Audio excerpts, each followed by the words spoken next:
This is part 3 of the chapter 11 lecture notes. We just discussed the diploid dominant life cycle for animals, and the haploid dominant life cycle, we see that mostly in fungi and algae. In most fungi and algae, the body of the organism is haploid. So a mushroom, for example, the cells that form the mushroom are haploid.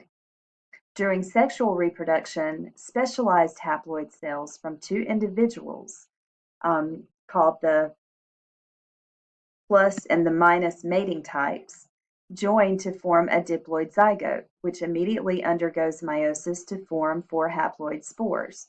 So there is a diploid zygote. But then the spores are haploid, and then the body of the organism, those spores grow into the body of the organism, and so the organism itself is haploid.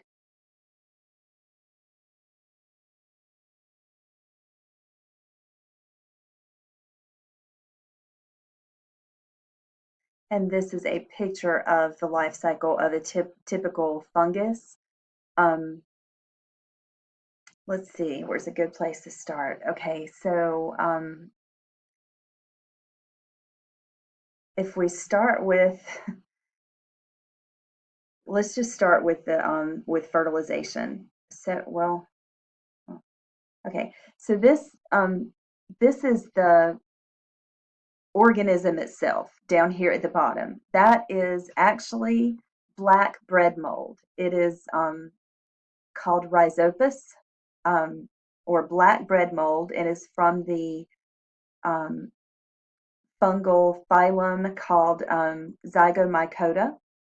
So the black bread mold can actually reproduce asexually by mitosis, but the mold itself is composed of these individual cells that form filaments called hyphae.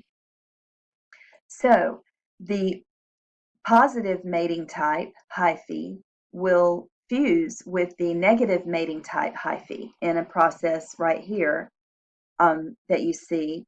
They will fuse together, and they'll fuse together so that the nuclei can fuse, and that's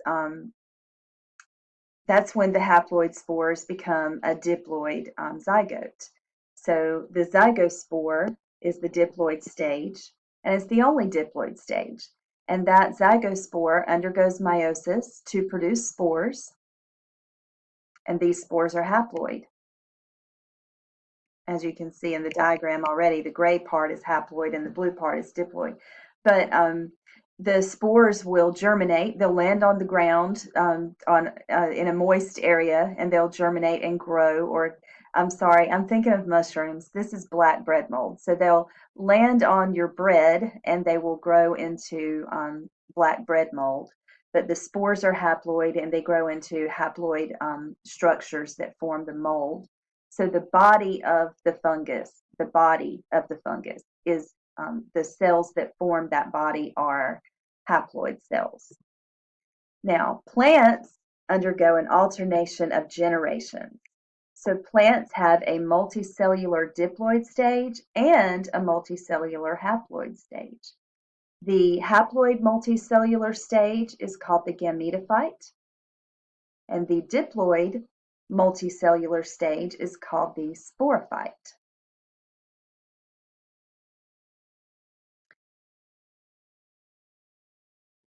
So this is the life cycle of a fern plant, and we will start with the zygote. Let's just start with the fern itself. Okay, so here's your fern plant.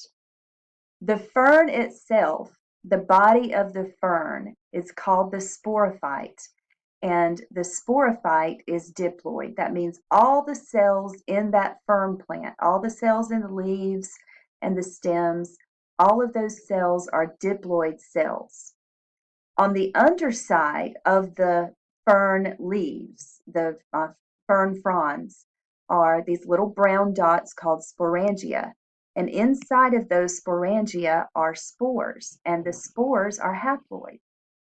So the haploid spores will land on a moist area of the earth, they'll land on the ground, and they will grow into a multicellular structure called a gametophyte.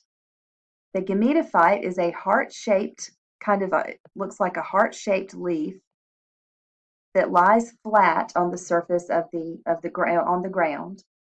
And the sporophyte will actually grow up out of that gametophyte. This is the beginning of a fern plant right here.